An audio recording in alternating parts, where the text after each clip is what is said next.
Bien, muchachos, ¿cómo están? Vamos a ver en este momento cuáles son las fluctuaciones que experimenta la actividad económica a nivel agregado, ¿no?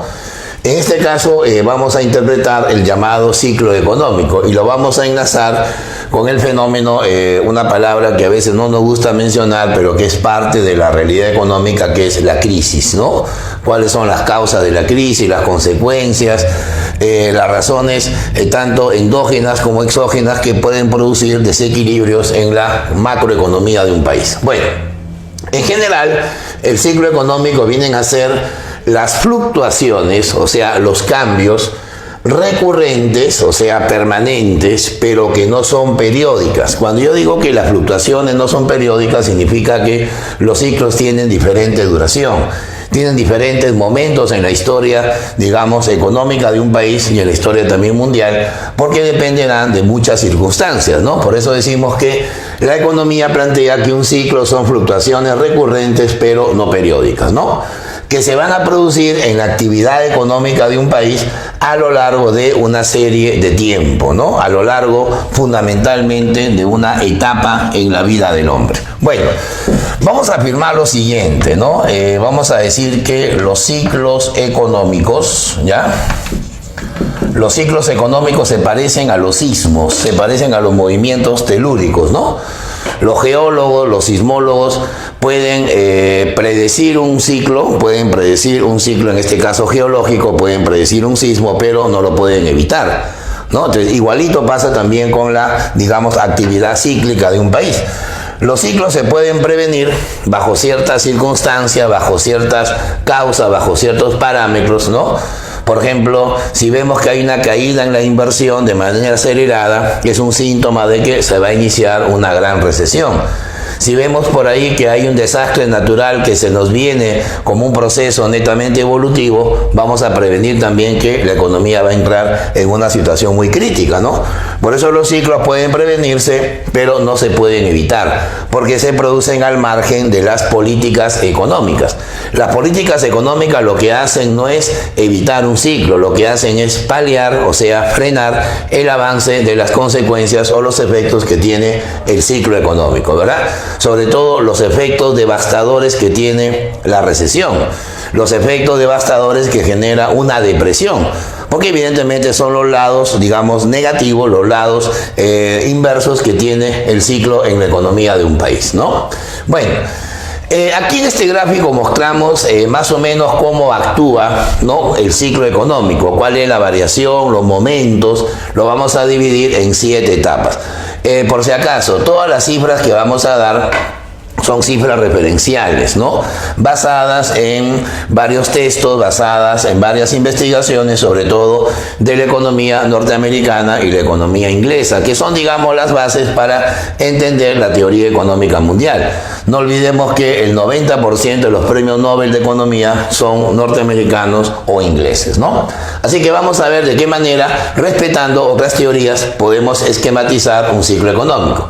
A ver, aquí en la ordenada tenemos las variaciones porcentuales que tiene el PBI, o sea, cómo cambia la producción durante un tiempo determinado. Y justamente aquí en la abscisa tenemos el tiempo, ¿no? O sea, la evolución que tiene la actividad económica a través de los meses, a través de los años. A ver, si más o menos llegamos a una actividad sensorial, esta curvita de color verde nos está indicando cómo el ciclo económico va llegando a una etapa de ascenso. Ese ascenso se hace más pronunciado, pero luego se hace un poco más vertical, o sea, como que se desacelera, ¿no es cierto?, la actividad económica. Llega a una cresta, llega a un punto alto y luego empieza a tener una caída, al comienzo leve, pero luego viene una pendiente muy negativa, muy acelerada, que genera pues una caída muy grande en la actividad económica. Esto se conoce como las etapas del ciclo, ¿no? La vamos a dividir en 7 fases. A ver, la primera parte, que es esta zona A, nos indica una recuperación, ¿no? La zona B nos indica la etapa de crecimiento, de prosperidad. Llegando a la cresta tenemos el auge, pero cambiando de cresta a la pendiente negativa vamos a tener la crisis. Luego viene la zona E, que es la recesión. Se acelera una recesión, se vuelve depresión y llegamos al punto más bajo, que es la cima, ¿no? Pero la cima con S, ¿no? El fondo que el ciclo puede tener. Bueno, una recuperación generalmente viene desde el fondo de un ciclo, ¿no? O sea, normalmente un país empieza a crecer su Producto Bruto Interno en una tasa promedio hasta 2% anual. Si la economía empieza a crecer un 2% anual, saliendo de un fondo, saliendo de un hoyo, de un hueco, digamos, de estancamiento, decimos que la economía está en una recuperación. Pero cuando esa recuperación toma una pista, digamos, más inclinada, una pista más elástica, digamos, más positiva en su pendiente, vamos a llegar a la prosperidad. Se dice que la prosperidad es la etapa donde el Producto Bruto Interno está creciendo a tasas promedio de 6%.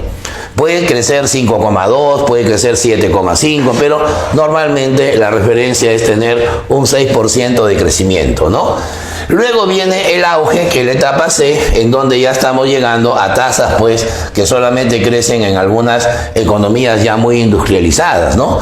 Por ejemplo, la economía de Tailandia, la economía de Corea del Sur, la economía de China, generalmente los tigres del Asia, ¿no? Y en algún momento nuestro país, al comienzo del siglo XXI, empezó a crecer a tasas mayores al 10%, ¿no? En el 2007 la economía peruana creció 11,6%, que son tasas pues ya evidentemente de un auge extremo, ¿no? Ahora, claro, crecer mucho también puede, entre comillas, estancar los crecimientos posteriores, ¿no? Porque podemos incubar una inflación, podemos estar incubando un desempleo escondido, y eso evidentemente puede también ir en contra, ¿no? Y justamente va en contra porque ese auge se termina y acá la cresta indica una pendiente negativa. En esa pendiente negativa se va a iniciar la crisis, ¿no? Una crisis se va a producir cuando el PBI ya no logra crecer y por el contrario empieza a tener una caída, ¿no? O sea, menos consumo, caída de las inversiones, caída del, digamos, de los niveles de empleo, caída de los salarios reales, ¿no? Caída del ahorro interno, brechas sociales más extensas, y eso va a ser un indicador de que la crisis ya se ha iniciado. Luego viene la recesión, en donde ya el PBI está cayendo, son, digamos, crecimientos negativos en un promedio de menos 7%. Pero si el crecimiento, entre comillas, negativo, ¿no? O sea, la recesión se hace más aguda, vamos a llegar a una depresión, en donde ya las caídas llegan en un promedio a menos 25%. Y si evidentemente ya llegamos a caídas de 40%, hemos llegado al hoyo, al fondo, a la cima con S de un ciclo económico. Para este año se prevé una caída del 30% en el PBI del Perú. Por eso decimos que en América Latina vamos a ser el país más golpeado, ¿no? Porque vamos a llegar pues a un fondo de caída del PBI muy acelerado, ¿no? Esa es más o menos la idea, ¿no? O las etapas en que se puede evolucionar como ciclo la economía, ¿no? Ahora, este ciclo va a tener variables, ¿no? Las variables macro que evidentemente van a relacionarse con los momentos o los cambios que van a experimentar. Por eso se habla de variables procíclicas, hay variables anticíclicas y también tenemos las variables acíclicas, ¿no? ¿Cuál es la diferencia? A ver, las variables procíclicas son aquellas que van en rumbo directo con el ciclo económico. O sea, si el ciclo económico está en ascenso, estas variables también están ascendiendo. Si el ciclo económico está en la etapa de caída, estas variables también experimentan un descenso, ¿no? Por ejemplo, puede ser el consumo. El consumo vendría a ser el gasto que hacen las familias para satisfacer su canasta permanentemente, ¿no? Se supone que si la economía está en una prosperidad, el consumo también está creciendo, ¿no? Hay un efecto ahí procíclico. La inversión doméstica, ¿no? La inversión interna también es un parámetro. A más crecimiento, más inversión. Una recesión implica una caída en la inversión. El gasto fiscal. Normalmente el gasto fiscal se puede asumir de dos maneras, ¿no? Como un elemento de palanca, o sea, de reactivación, y también como un elemento de consolidación del Estado, ¿no? Porque si, por ejemplo, la economía está empezando a crecer, aumentan las obras públicas, aumenta la infraestructura, aumenta la prestación de servicios, y eso al final también puede ser considerado como una variable procíclica, ¿no? En cambio, las anticíclicas son aquellas que van en sentido inverso al ciclo económico. O sea, si el ciclo asciende, ¿no?, estas variables descienden. Y si el ciclo va en caída, estas variables empiezan a crecer. Entonces, como que hay una contradicción interna en el ciclo, ¿no? Por ejemplo, la tasa de desempleo, ¿no? Se supone que si la economía está en crecimiento, ¿no?, se genera más trabajo, más puestos, y eso hace que la tasa de desempleo empiece a reducirse. Pero una recesión genera que el desempleo empiece a aumentar. O sea, te das cuenta, va el sentido inverso. También estarían los inventarios, o sea, los stocks, ¿no? Se supone que si en un país la prosperidad está en plena, digamos, expansión, los stocks se van reduciendo. Las empresas van a tener que utilizar el almacén, el inventario de periodos anteriores para reponer y satisfacer esa demanda interna que está creciendo. Hablamos de bienes duraderos. Pero si evidentemente estamos en una recesión, entonces los stocks van a empezar a aumentar. Si tú le preguntas al dueño de una tienda de artefactos en una etapa recesiva, te va a decir el almacén está reventando porque no vendemos, ¿no? O sea, significa que los stocks están en aumento. Y las variables acíclicas, como su prefijo lo indica, son aquellas que no tienen ningún sentido o no guardan ninguna relación con las etapas del ciclo económico. O sea que así la economía esté en prosperidad o esté en recesión, estas variables no les afecta el estado del ciclo. Por lo general, son variables relacionadas con el sector externo.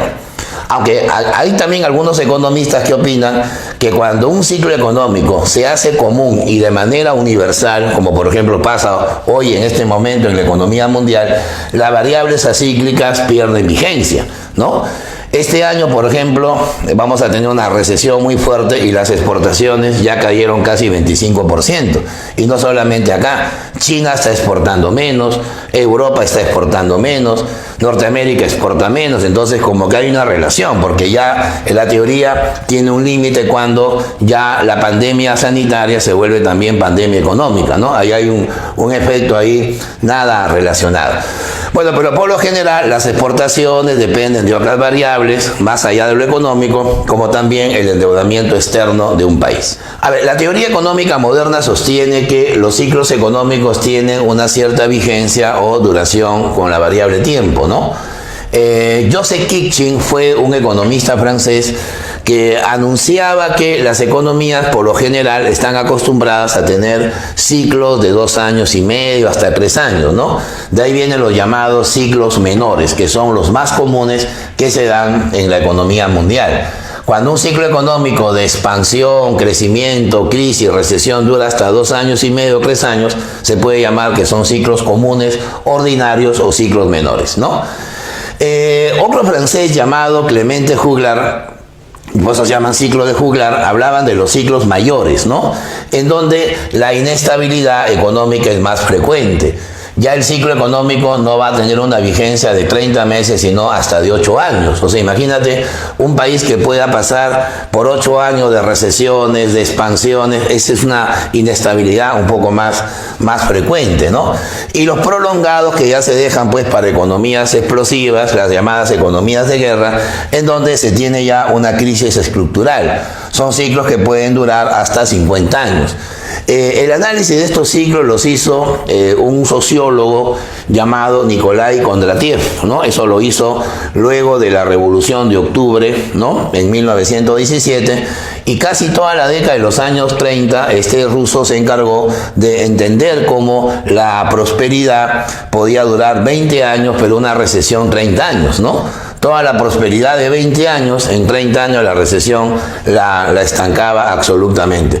El comentario de la economía peruana es este, ¿no? Tenemos un ciclo menor por lo general, pero una recesión como la que vamos a tener este año puede frenar el avance de 25 años, ¿no?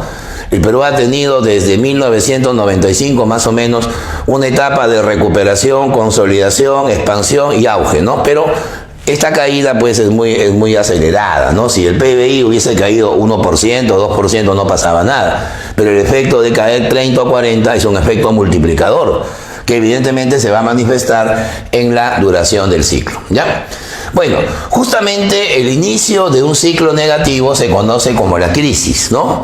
Es una forma de desequilibrio macroeconómico, ojo, siempre son efectos macroeconómicos agregados, integrados, y donde el patrón, o sea, la base de inestabilidad enmarca a la actividad económica. Entonces, cuando una economía empieza a tener inestabilidad, empieza a tener síntomas de desequilibrio, distorsiones en sus variables más importantes, por ejemplo, el consumo, el gasto fiscal, las exportaciones, ¿no? La inversión doméstica, la inversión de reposición, ¿no? El endeudamiento externo se acelera, ¿no? La emisión monetaria es más inorgánica, significa de que estamos entrando a un clima de inestabilidad.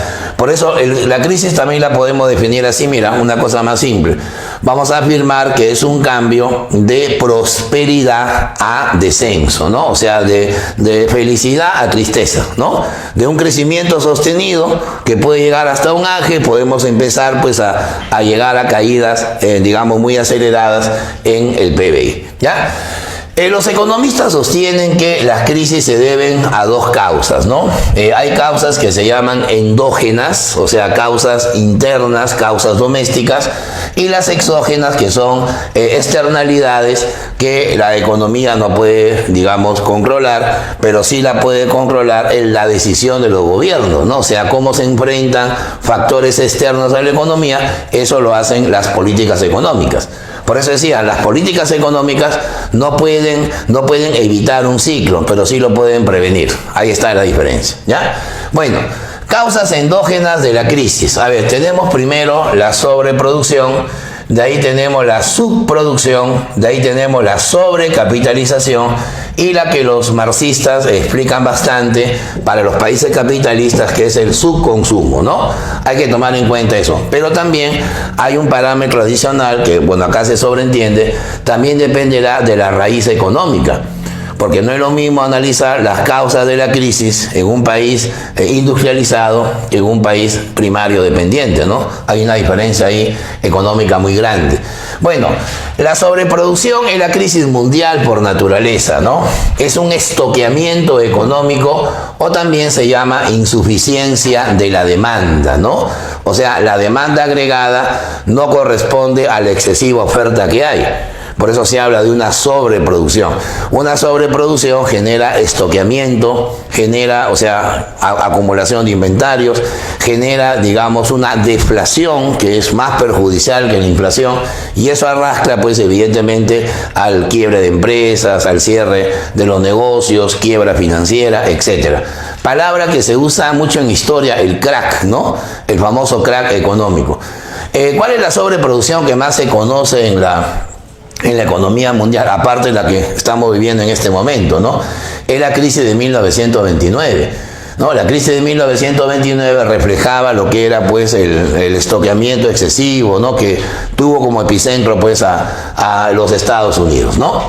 Luego viene la subproducción. Esta es una crisis ya más de los países en desarrollo, los países primarios. Se debe a las caídas permanentes de la oferta, ¿no? O sea, la agricultura, la minería, la zona industrial de un país, la actividad de servicios experimentan una contracción de la oferta.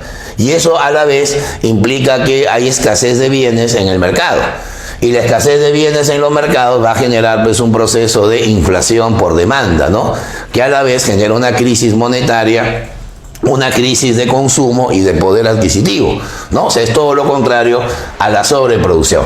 Si esto generaba deflación, esto generaba inflación, ¿no?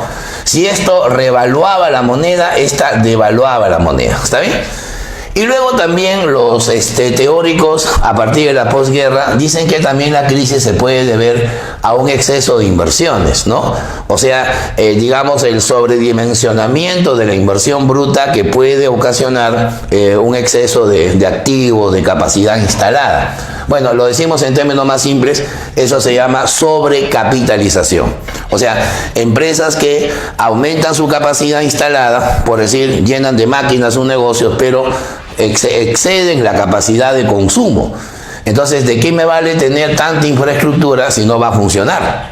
Tengo costos financieros que mantener, tengo que también darle mantenimiento a esa capacidad instalada, tengo que pagar el personal especializado. Entonces, como que la economía va a entrar pues a una crisis, pero de origen de sobreinversiones, ¿no? Por eso le llaman sobrecapitalización. Es como tener una academia llena de alumnos y luego poner 10 locales más, pero que no hayan alumnos. Entonces, eso se genera un problema de estancamiento, ¿no? Un problema recesivo que finalmente se implica la sobreinversión de las empresas. Pero no por la recesión, sino porque han pretendido expandir más la actividad económica. Y luego viene lo que Carlitos Marx llama el subconsumo, ¿no? Él llama subconsumo al empobrecimiento de la población. Generalmente la plusvalía, origen del capital, genera salarios de miseria. Y los salarios de miseria genera a su vez un maquinismo que desemplea más a la gente. Entonces, gente sin empleo y con salarios bajos va a terminar en una caída permanente del consumo. Resultado, estancamiento económico, cierre de empresas. Viene la crisis básicamente por causas endógenas, ¿ya? Endógenas o internas. En cambio, las exógenas son aquellas donde la economía no tiene la culpa. La culpa la tendrá la política económica si es que no logra controlarlas, ¿no? Por ejemplo, los desastres naturales y las demás calamidades que eso va a implicar, ¿no? El COVID-19 es una causa exógena, ¿verdad? O sea, ¿a qué se ha debido el confinamiento, la caída del 30%? No, o sea, eso no lo generó el gobierno. El gobierno lo que está generando es agudizar esa crisis, que es muy diferente. Pero por lo general, un terremoto, un tsunami, un huaico, ¿no? Cambios en el clima de manera estrepitosa te generan, pues, ¿no? Crisis porque la economía no puede controlarlas inicialmente. Pero sí lo puede hacer, insisto, la política económica. Otro factor de carácter poblacional es la llamada explosión demográfica, ¿no? O sea, cuando en un país la población crece de manera acelerada, sin controles o planificación familiar, pues eso te va a generar una sobrepoblación. Y una sobrepoblación implica exceso de consumo potencial y no hay la capacidad para abastecer ese consumo. Y también los fenómenos migratorios que se dan ya sea externa o internamente. Y hay un factor exógeno también importante, pero que es un factor hasta cierto punto subjetivo para cada país, que son los fenómenos políticos, ¿no? Por ejemplo, la inestabilidad de los gobiernos, los conflictos entre poderes. En el Perú, pues, Congreso y gobierno no se pueden ver ni en pintura, ¿no? Las dictaduras, ¿no es cierto? Venezuela hace 30 años era el paraíso, hoy es el infierno, ¿no? Porque evidentemente ha pasado y pasa por un proceso de gorilización, digamos, de la política en un país.